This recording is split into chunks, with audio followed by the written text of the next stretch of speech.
Quantos aí estão preparados para receber a palavra do Senhor? Amém. Quantos estão com o coração preparados aí? Amém. Irmãos, é muito importante porque o seu coração é uma terra, amém? E essa terra vai receber a boa semente, a semente da palavra. A Bíblia diz que se a terra não for uma terra boa, ela não vai produzir frutos. Eu quero que você abra sua Bíblia, por gentileza, no livro de Eclesiastes, o livro da sabedoria, Eclesiastes capítulo 7, verso 2. Olha que palavra tremenda. Salomão, já no final da sua vida, ele então começa a compartilhar coisas que estão no coração dele, coisas que ele aprendeu.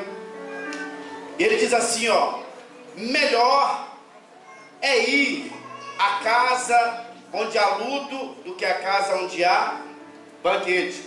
Lá no Nordeste, ainda hoje, as pessoas, quando elas morrem, elas fazem um velório nas casas. E aqui Salomão vai dizendo: melhor é ir à casa onde há luto do que ir à casa onde há banquete, pois naquela se vê o fim de todos os homens, e os vivos que o tomem em consideração. Verso 4. O coração dos sábios, diga assim, o coração dos sábios. Diga assim: eu sou sábio. O coração dos sábios está na casa do luto, mas o dos insensatos na casa da alegria. Pai, obrigado pela tua palavra, obrigado porque o Senhor é bom. Abra o nosso entendimento, abra os olhos do nosso coração. Ó Deus, muda, confronta-nos nessa noite. É o que nós te pedimos em nome de Jesus. Amém, amém e amém. Amém. Olha o que Salomão está dizendo. Ele diz: olha, mas é bem melhor, há mais alegria, há mais sabedoria na casa onde há luto, na casa onde há velório. E o interessante é que ele diz que o coração sábio está na casa onde há luto. Porque quando nós participamos de um velório, o que nós podemos aprender com o velório? Quando nós olhamos, ou talvez participamos de um velório, irmãos, nós passamos a considerar a vida, passamos a considerar a moeda mais valiosa, que é o tempo. O tempo foi dado de igual modo para todos os homens. E o que nós estamos fazendo com o tempo? A maioria das pessoas, ele diz que o homem insensato, ele gosta de festa, da casa onde há alegria, porque ele não considera o tempo. Mas o coração do sábio está na casa do luto, porque ali ele vai avaliar a vida dele. Quando nós participamos de um velório, você percebe que não vale a pena morrer amargurado, ressentido com algumas pessoas.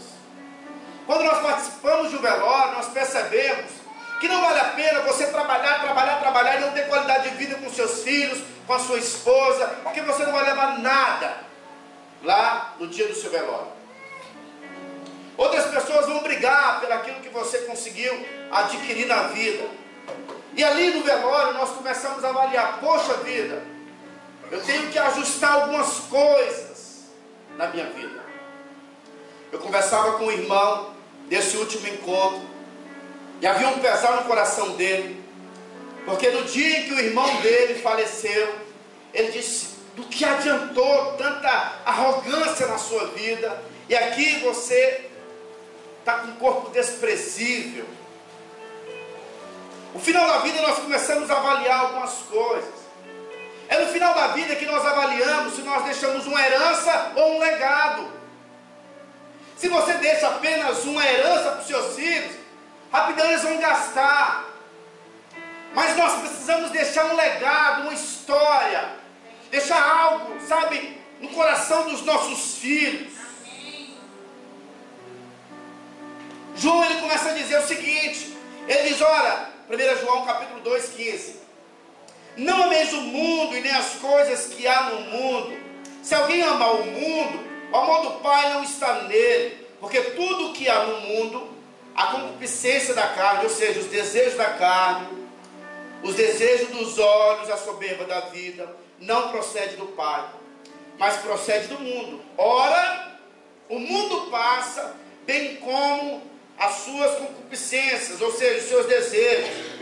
Aquele, porém, que faz a vontade de Deus, permanece eternamente. O que você está fazendo com o tempo que Deus te deu? Deus nos deu um tempo precioso. João está dizendo aqui, olha, não invista a sua vida no mundo, porque o mundo passa. E sabe, quando o nosso coração está muito voltado para o mundo, você não vai ter força nas coisas de Deus. O desejo no mundo é como a nossa carne, ela tem um desejo insaciável. A nossa carne é um desejo insaciável. Quanto mais você vai atolando, você vai ficando insensível. E João diz, olha, o amor ao mundo é uma inimizade com Deus. Por quê? Porque ela vai te afastar do governo, do reino de Deus. Por quê? Porque você está usando o seu tempo da forma errada. Quando as pessoas têm perdido o tempo da sua oportunidade, irmãos, o tempo passa muito rápido. Eu estou com 36 anos de idade, e eu percebo que quando eu estava com 18 anos de idade, eu falei, poxa vida, eu vou servir a Deus, mas passou muito rápido, e não tem como eu voltar atrás. Nós não podemos desperdiçar o tempo da nossa oportunidade. Barreiros estão nos aguardando, mas muitas coisas vão te distrair no decorrer da sua caminhada com o Senhor. Tem gente que fica adiando as coisas. Sabe, tem pessoas que investem tempos e tempos e mais tempo com alguns seriados. E tem muito tempo na vida cristã, mas não conhece a palavra do Senhor. Estão desperdiçando a sua oportunidade. O apóstolo Paulo diz assim, Colossenses, capítulo 3, verso 1. Paulo diz assim, portanto, se fordes ressuscitados juntamente com Cristo, buscai as coisas lá do alto, onde Cristo vive, assentado à direita de Deus. Pensai nas coisas lá do alto, não nas que são aqui da terra, porque morrestes, e a vossa vida está oculta juntamente com Cristo em Deus. Quando Cristo, que é a nossa vida, se manifestar, então vós também sereis manifestados com Ele em glória. Paulo vai dizendo o seguinte: quando nós temos uma experiência com Jesus, você agora precisa usar o seu tempo sendo movido pela eternidade. O convite de Paulo era, quando você tem uma experiência com Jesus, entenda que agora a terra, sabe, o seu serviço, a sua família, não é o fim.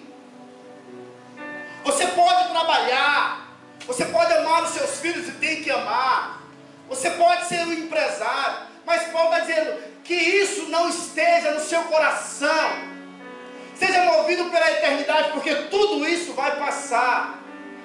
Veja a sua empresa, veja o seu serviço como um canal de introduzir pessoas no reino de Deus. Amém. Paulo está dizendo, olha, pense nas coisas do alto, busque as coisas do alto. Mas a grande pergunta é, o que move o seu coração? O que move o seu coração? O que o seu coração mais deseja? O apóstolo Paulo escreve assim, Efésios 5, verso 15. Portanto, vede prudentemente como andais, não como necios, e sim como sábios. E como que o sábio anda? Remindo o tempo, porque os dias são maus.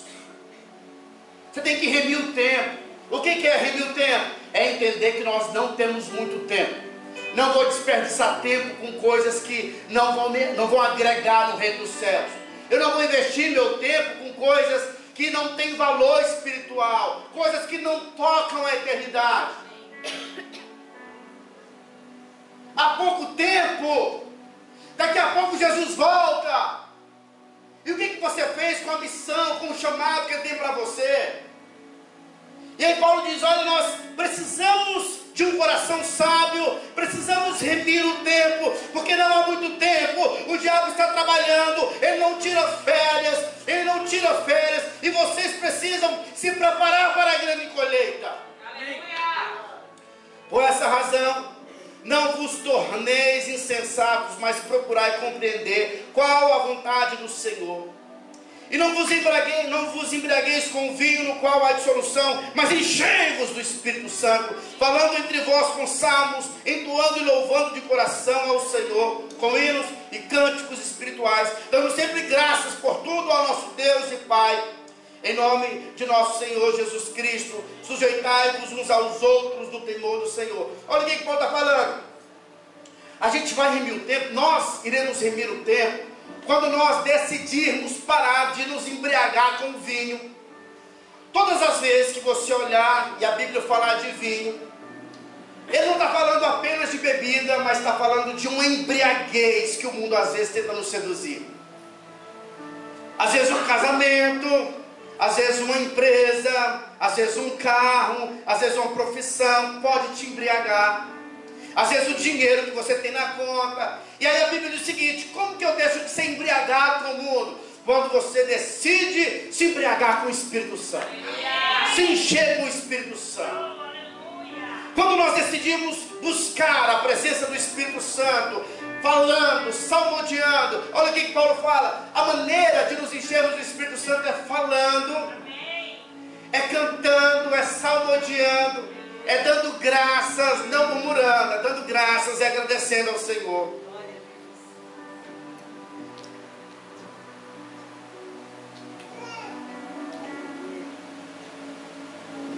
Quando nós temos a experiência com Jesus, o coração sábio, ele começa a discernir algumas coisas. E a primeira coisa que precisamos discernir é sobre o grande chamado que Deus tem para cada um dos seus filhos. E a primeira coisa acerca do nosso chamado é que nenhum de nós nasceu para viver para si próprio. Você não nasceu para viver para você. Sabe, o império de Satanás é movido pelo eu, pelo ego. Quando nós olhamos para a Bíblia, você vai perceber que Jesus ensina os seus discípulos, ele diz: Pai nosso, não é Pai meu. Pai nosso, amais uns aos outros, orai uns pelos outros, confessais uns aos outros. É tudo coletivo, é tudo no plural, porque o homem não nasceu para viver para si. As pessoas que vivem para si são infelizes, não são completas, porque elas estão fora do padrão de Deus, não receberam sabedoria. Sabe, existe muito potencial em nós, existe muito talento em nós, existe muita coisa, muitos tesouros dentro de nós. E esses tesouros vai ser desenvolvido quando você passar a servir ao outro, pensar no outro, cuidar do outro, orar pelo outro, interceder pelo outro. Você tem que parar de tentar cuidar de você. Quando você começar a cuidar das coisas de Deus, Deus vai cuidar das suas coisas. Por muito tempo você tentou cuidar das suas coisas, e aonde deu? Agora cuide das coisas do Senhor, e o Senhor vai cuidar das suas coisas. A ênfase do Senhor é o próximo. A ênfase do inferno, do diabo, é eu. Não, eu não posso participar desse encontro porque eu tenho as minhas coisas para fazer. Não, liderar não, dá muito trabalho, eu tenho que ser cuidado. Sabe, quando nós passamos a ser guiados pelos céus, pensar nas coisas dos céus, a ênfase nunca vai ser você. Em tempos difíceis, Deus fica procurando homens e mulheres para levantar. Deus está procurando nesse tempo homens para levantar, mulheres para se posicionar. Há uma busca no céu. Deus está falando: anjos, vão para a terra procurar os homens que querem ser movidos pelos céus.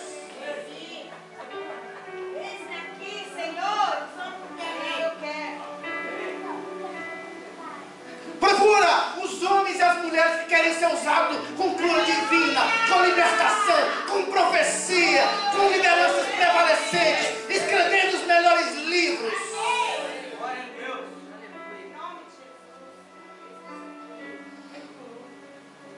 O diabo estava prendendo o povo. Deus olha para a terra e fala o seguinte: eu tenho que levantar alguém. O diabo não pode prevalecer. Levanta Moisés. Em todo momento em que há caos na terra, Deus levanta homens, levanta mulheres que estejam desejosos. Colossenses 1, verso 13.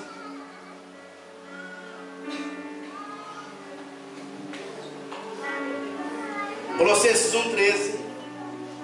O apóstolo Paulo diz assim: Ele nos libertou do império das trevas e nos transportou para o reino do Filho do seu amor, no qual temos a redenção. O que significa redenção? Diga assim: fomos comprados.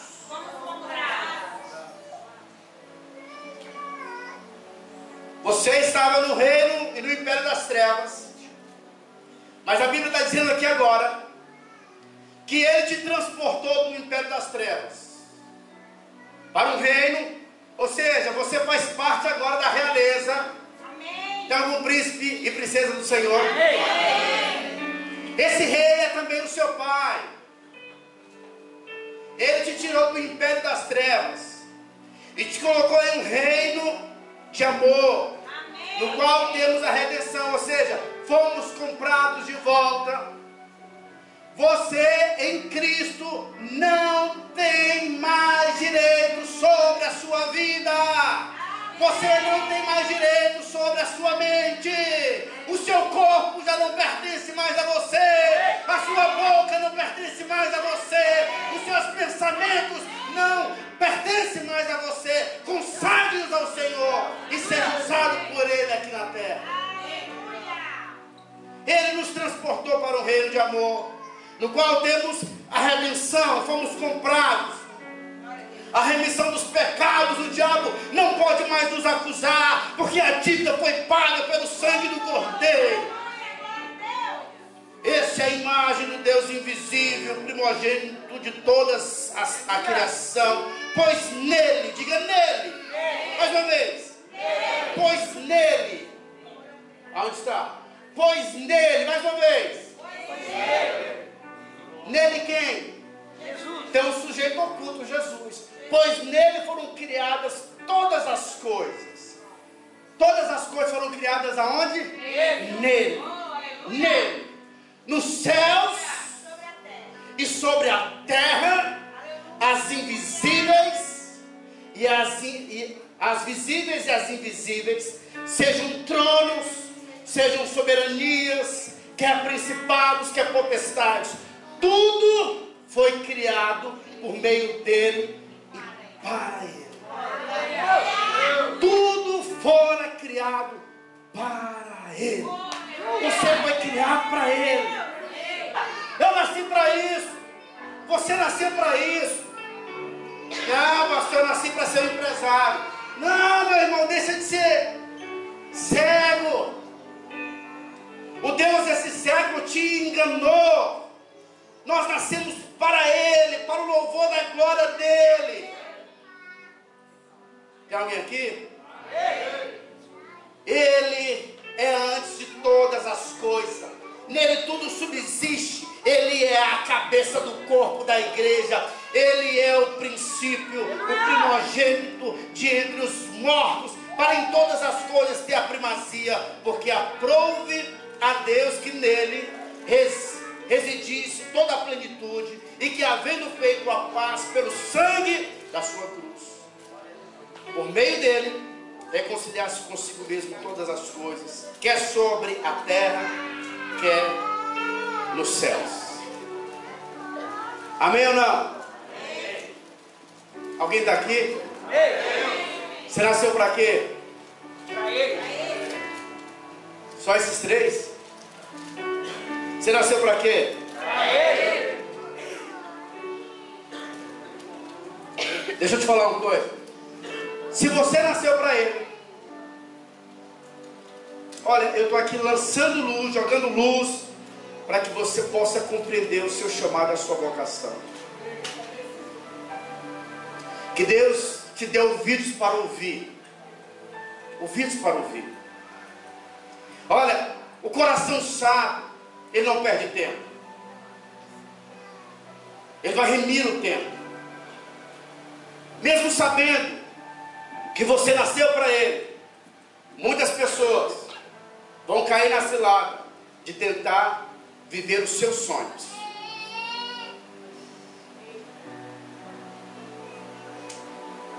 Quando nós nos convertemos, tem muitas pessoas que se convertem e elas dizem assim: poxa, eu converti e as coisas não davam certo para mim.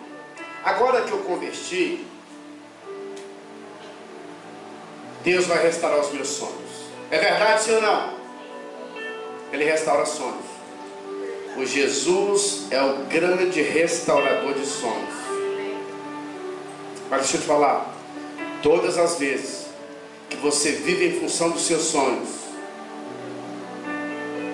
os seus sonhos se tornam o seu Deus, e não vai dar certo, porque Deus não quer competição. No livro de 1 Samuel, Deus me deu essa palavra hoje. Na verdade, a semana inteira Deus tem falado comigo só sobre o título do tempo. E hoje Deus me deu esses princípios. E Deus me levou para o livro de 1 Samuel, capítulo 1, verso 1 ao verso 18. Diz assim, ó: houve um homem de Ramataim Zofim, da região montanhosa de Efraim, cujo nome era Eucana. Diga Eucana. Filho de Jeroão, filho de Eliú, filho de Toiú, filho de Zuf, Eframita. Tinha ele duas mulheres. Uma se chamava Ana. Diga Ana. Ana, irmãos, era a mulher do coração de Eucana. Naquela época, se o homem não tivesse filho, se ele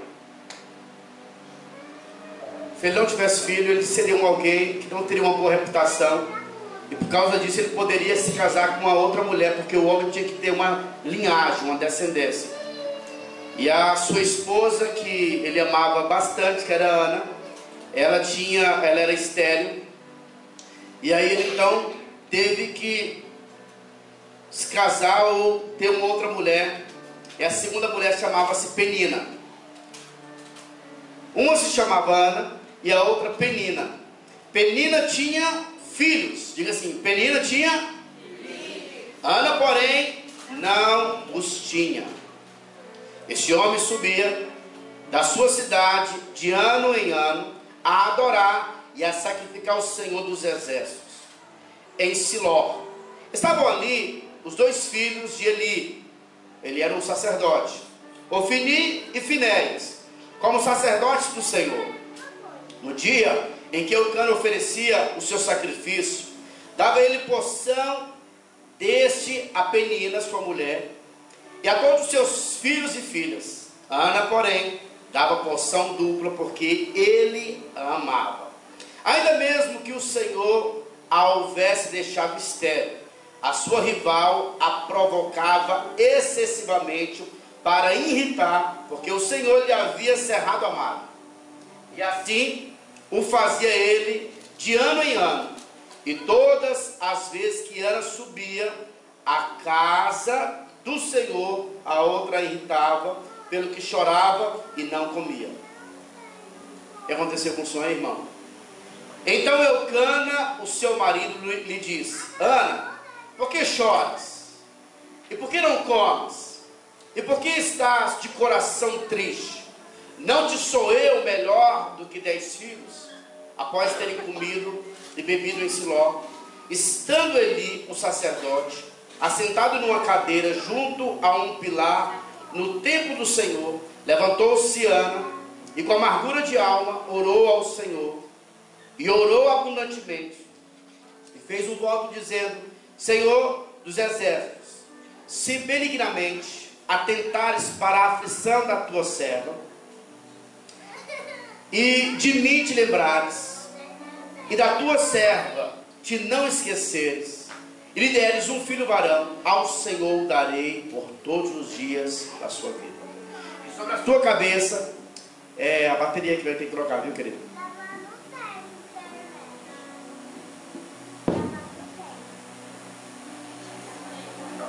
Não? Aleluia. Glória a Deus. Deus quer dar mais alguma coisa aí para a igreja. Filho varão, ao Senhor darei por todos os dias de sua vida, e sobre a sua cabeça não passará navalha. Demorando-se ela no orar perante o Senhor, passou Eli a observar o movimento dos lábios, porquanto Ana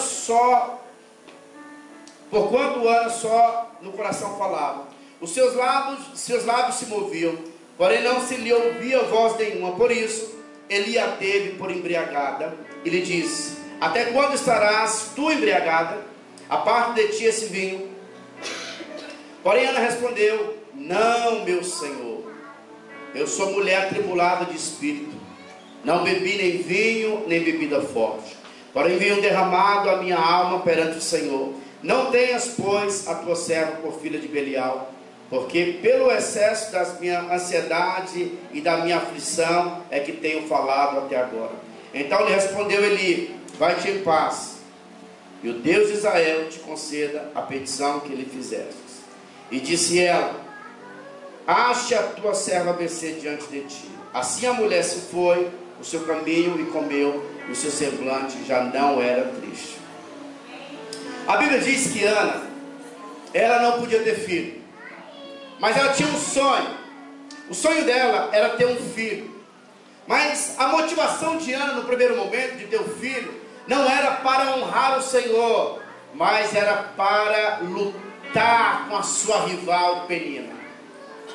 A motivação dela era uma motivação errada. Ela não queria o sonho dela para glorificar o Senhor no primeiro momento.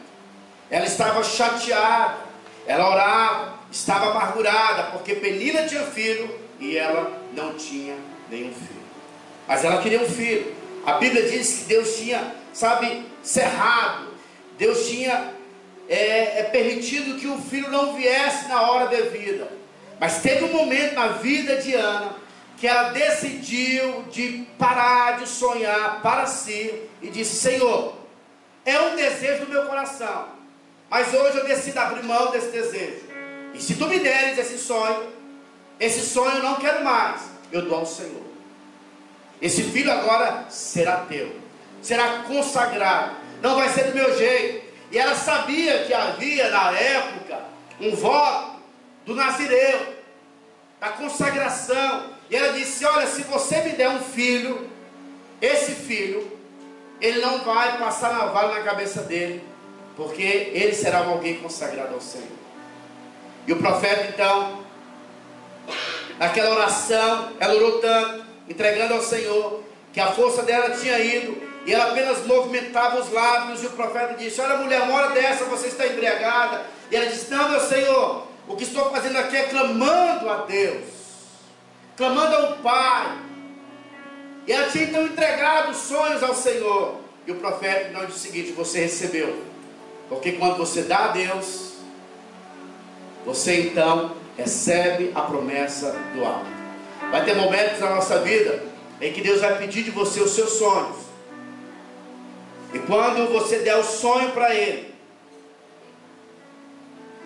a Bíblia diz então que Ele vai te dar sonhos ainda maiores. Havia uma grande crise na época de Ana.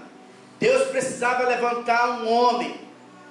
E o que Ele faz? Ele permite que uma mulher que havia um sonho natural, Ele então converte o sonho natural para um sonho espiritual. E Ele então diz: olha, e aí ela então começa a clamar: Senhor, eu entrego meus sonhos a Ti. Deus vai pedir alguns sonhos hoje.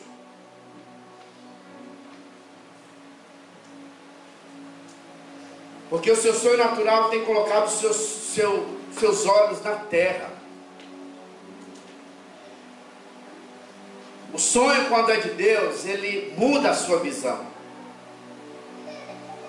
Agora o sonho de Ana é o sonho, celestial, o maior profeta do Velho Testamento, o maior sacerdote. A Bíblia diz que ele não teve só uma unção, teve mais de uma unção, Samuel. Foi um dos maiores homens que houve, sabe, no Velho Testamento. Mas por quê? Por causa de uma mulher que decidiu abrir mão dos sonhos naturais e colocar nas mãos do Senhor. Quando Deus te pedir um sonho, Ele não quer te deixar no nada, no zero, não, pelo contrário, Ele quer potencializar o seu sonho. Porque no Senhor nós não teremos limites. Então eu posso falar para você que depois que nós nos convertemos, você vai decidir viver os seus sonhos, viver em função dos seus sonhos. Mas se você vive em função dos seus sonhos, você não vai cumprir o propósito de Deus. Tem muitas pessoas que têm abrido mão de uma vocação, de um chamado, de uma posição, de um patamar espiritual por coisas naturais. Tem muitos profetas em Barretos. Amém. Tem muitas mulheres de Deus em Barretos. Amém. Mas que venderam os seus sonhos, sabe, que tem vivido em função dos seus sonhos naturais.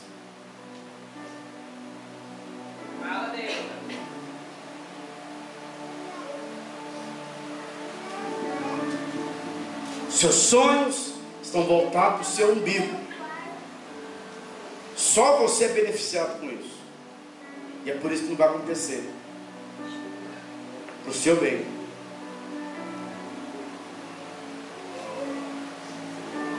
Mas não existe apenas os sonhos naturais. Na terra existe outro tipo de sonho. O diabo um dia sonhou. E o sonho do diabo era ser igual a Deus e não depender de Deus.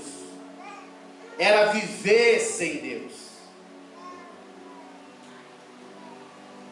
E o sonho dele é ele estar, sabe, sendo propagado na terra.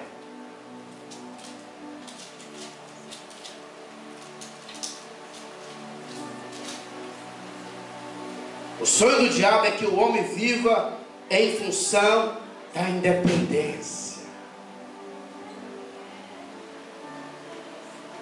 Eu sou o meu próprio Deus, disse o diabo. Era o anjo de luz, mas o orgulho tomou seu coração. O orgulho te deixa embriagado, te deixa cego. Só o que importa é você. Para que ir na igreja? Para que as coisas de Deus? Para que orar? Para que ler a Bíblia? Para que jejuar? Não, meu casamento eu faço do meu jeito. É o sonho do diabo. E sabe, o diabo ele não para, ele sempre vai vender. E ele começou vendendo o sonho dele para Jesus. No livro de Mateus, capítulo 4, verso 1, diz assim, ó: a seguir foi Jesus levado pelo Espírito ao deserto. Quem que levou Jesus? O Espírito. Para ser tentado pelo diabo. E depois de jejuar 40 dias e 40 noites, teve fome. Então o tentador aproximou-se e lhe disse: se és o Filho de Deus, manda que essas pedras se transformem em pães.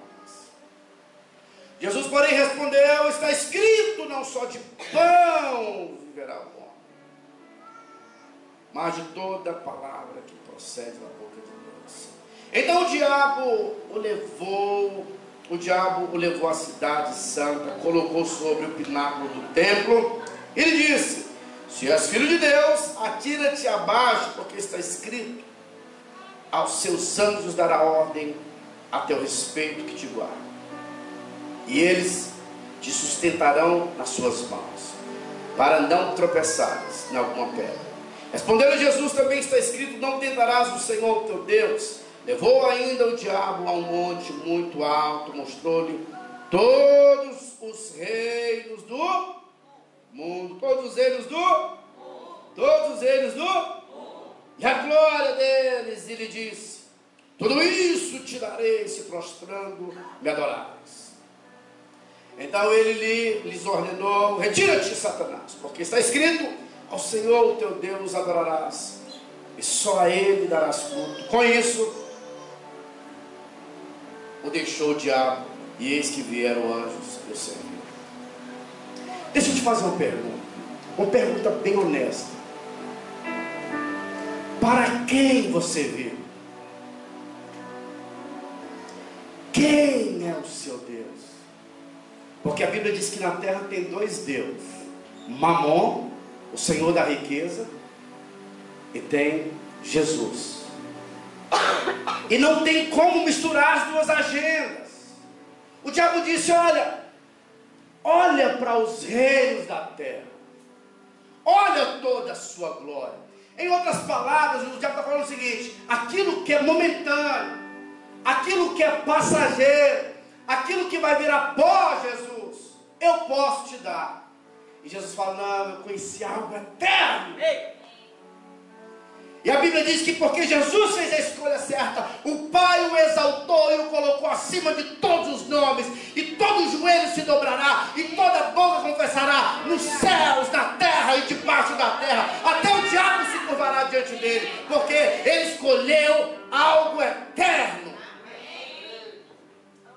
Mas o Deus desse século, o diabo, diz o seguinte: viva em função dos seus sonhos, que os seus olhos brilhem com a glória dessa terra.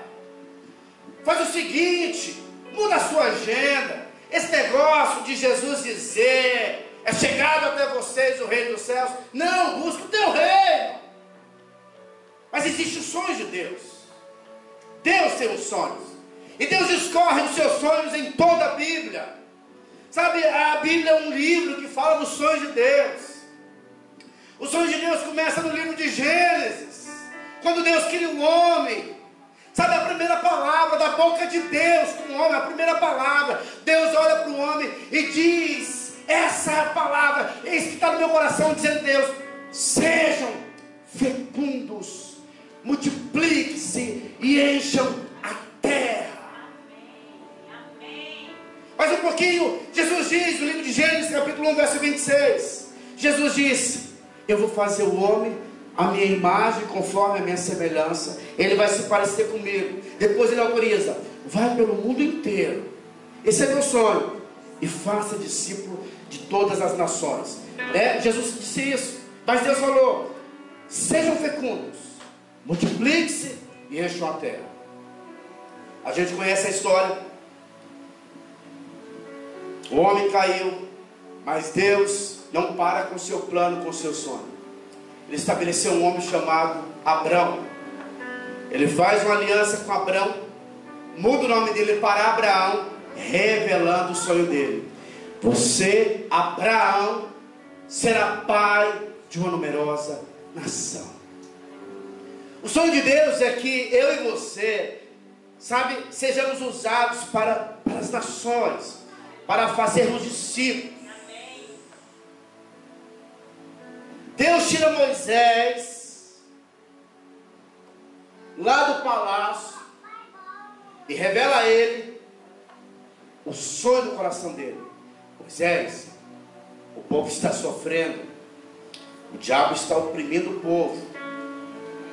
Agora você vai libertar esse povo, porque isso está ligado com o meu sonho.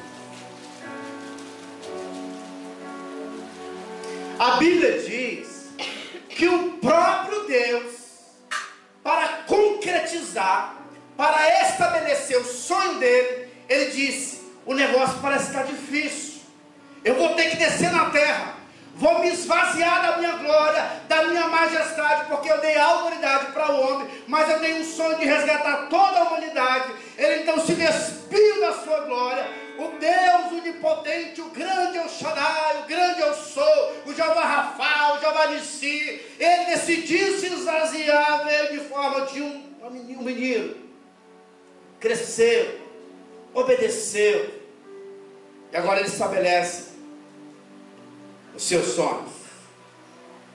Ele cresce, é batizado com o Espírito Santo, ele pega ali para si, chama alguns discípulos e começa a revelar o coração dele. No livro de Mateus, capítulo 16, verso 13, há uma grande revelação. Jesus revela algo para Pedro, abre os olhos de Pedro, e aí ele muda então a vida, a história desse homem. Indo Jesus para os lados de Cesareia de Filipe, perguntou aos seus discípulos: quem diz o povo ser o filho do homem? E eles responderam: uns dizem João Batista, outros Elias, e outros Jeremias, ou algum dos profetas. Mas vós, continuou ele, quem dizeis que eu sou? Respondeu Simão Pedro e disse: Tu és o Cristo, o Filho do Deus vivo. Então Jesus lhe disse, afirmou: bem-aventurado és, Simão Barjonas, que não foi carne nem sangue que tu revelaram, mas o meu Pai que está nos céus. Também eu te digo que tu és Pedro, e sobre essa pedra edificarei a minha e as portas do inferno não prevalecerão contra ela. Dar-te-ei a chave do reino dos céus. O que ligares na terra terá sido ligado nos céus, e o que desligares na terra terá sido desligado nos céus. Olha, irmãos, veja bem, Jesus ainda não tinha liberado o Espírito Santo, mas ele revela para Pedro, e ele diz: olha Pedro, você entendeu que eu sou Deus, eu sou o Cristo, eu sou o Messias, eu sou aquele que fui prometido, e eu estou aqui. Deus abriu os seus olhos, e o meu serviço na terra é edificar a igreja. Amém. Quando você pensa em igreja, o que vem na sua cabeça? 4 paredes? Alguém aqui na frente pregando para você no final de semana, no meio da semana, ir para sua casa? A igreja é a conexão do céu na terra. A Bíblia diz que o trabalho de Jesus é edificar a sua igreja. A igreja não é o homem que edifica, mas é Jesus, porque essa é a obra dele. A igreja é a comunidade dos discípulos. A igreja é o corpo, ele é o cabeça. Há uma conexão. Na igreja somos curados, na igreja somos restaurados, na igreja recebemos luz, orientação, na igreja protegemos a nossa família. E Jesus então, depois ele se entrega na cruz, ele morre e ressuscita ao terceiro dia. E a Bíblia diz que Deus deu a Jesus toda a autoridade. Depois que ele ressuscita, as últimas palavras de Jesus no livro de Mateus, capítulo 28, 18, Jesus disse: toda a autoridade me foi dada nos céus e na terra. Agora vocês vão pelo mundo inteiro fazer discípulos de todas as nações. Vocês vão batizados no nome do Pai, do Filho e do Espírito Santo. Eu vou estar com vocês todos os dias até a consumação do céu. Jesus estabelece a igreja, e a igreja precisa ir pelo mundo inteiro e fazer discípulos de todas as nações. No livro de Colossenses a Bíblia diz que tudo foi criado para ele, e ele agora está dizendo: vamos pelo mundo inteiro, se envolvam com esse negócio que eu estou construindo, que é a igreja. Vocês vão ser discípulos de Cristo e vão fazer discípulos das nações. Vivam para isso, em função disso. Marque a vida das pessoas com a minha palavra, com o meu espírito. Trabalhe, mas como se vocês não trabalhassem. Que a cabeça de vocês esteja na eternidade. Sejam movidos pela eternidade. Esse é o meu sonho, que é também o sonho de vocês. Vocês nasceram para isso. No dia em que Deus te criou, Ele estava pensando nesse grande sonho eterno.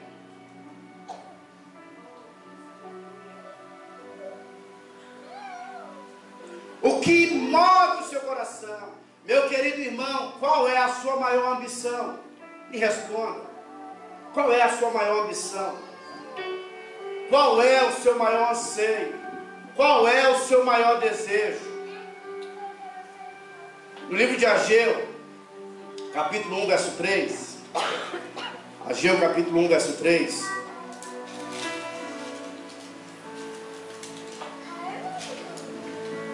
Um profeta foi levantado, assim como eu fui levantado nessa noite. E o profeta então deu uma chacoalhada no povo, porque o povo estava vivendo em função de si mesmo. profeta diz assim, ó: veio, pois, a palavra do Senhor por intermédio do profeta Ageu.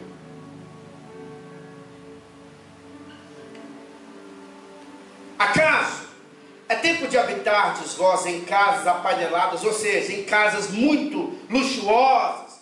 Sabe, Deus não tem problema de te dar uma casa luxuosa, enquanto essa casa permanece em ruínas. Ora, pois assim diz o Senhor dos Exércitos: considerai o vosso passado. Tendes semeado muito e colhido pouco. Comeis, mas não chega para fartar-vos. Bebeis, mas não dá para saciar-vos. Vestir-vos, mas ninguém se aquece. E o que recebe salário, recebe para pô-lo um saco furado, um saquetel furado. Assim diz o Senhor dos Exércitos: considerai o vosso passado. Subi ao monte, trazei madeira, edificai a casa. Dela me agradarei e serei glorificado, diz o Senhor. Esperastes muito, e eis que veio a ser pouco. Esse pouco, quando o trouxerdes para casa, eu com um assopro dissipei. Por quê? Diz o Senhor dos Exércitos: por causa da minha casa, que permanece em ruínas, ao passo que cada um de vós corre por causa de sua própria terra, sua casa. Por isso o céu sobre vós retém o seu orvalho, e a terra os seus frutos. Fiz via seca sobre a terra e sobre os montes, sobre o cereal, sobre o vinho, sobre o azeite, sobre o que a terra produz, como também sobre os homens, sobre os animais e sobre todo o trabalho das mãos. Olha o que o profeta já está falando. Pastor, eu tenho que trabalhar, estou sem tempo de servir a Deus, pastor. Eu estou fora das programações porque a minha vida está muito corrida. E o que o profeta fala? Olha para a sua vida. Essa vida muito corrida tem te dado muito resultado? Não tem dado. O seu dinheiro você tem colocado como um saquetel furado. E sabe, você não tem recebido o orvalho, você não está vendo o avanço, porque você está pensando só na sua casa. Em contrapartida, havia um homem que tinha um coração para o Senhor. 2 Samuel capítulo 7, verso 1, conta a história de Davi. Davi não estava preocupado com a sua casa, mas estava preocupado com a obra do Senhor. Ele tinha tempo de qualidade com Jesus. Sabe, ele investia tempo com o Senhor. Ele queria ouvir a voz do Senhor, ele queria agradar a Deus. E Deus então compartilhou coisas que nenhuma outra pessoa sabia, senão Davi, por causa do coração dele.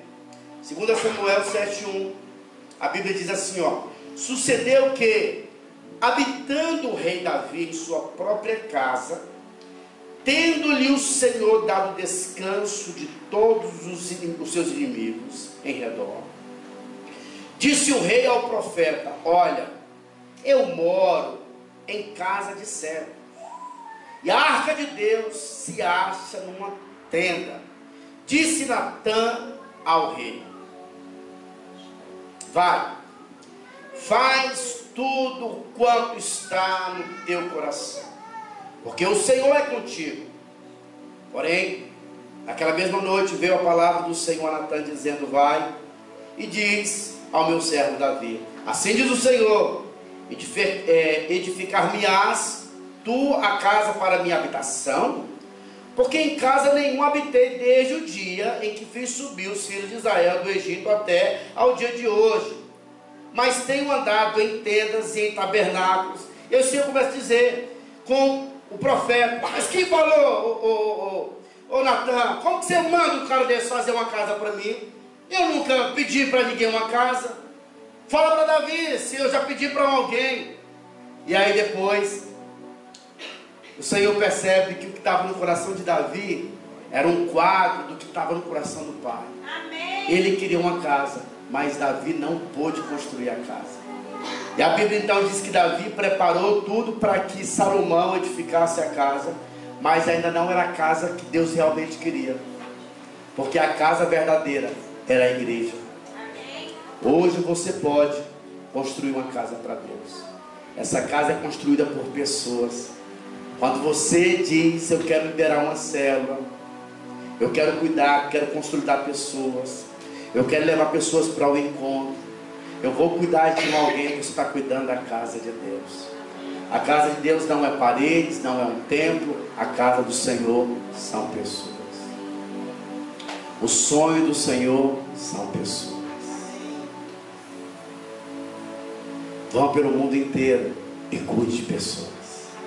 Para de olhar para si. Para de pensar em si. E aí você vai optar hoje. Você vai querer ser movido pelos céus?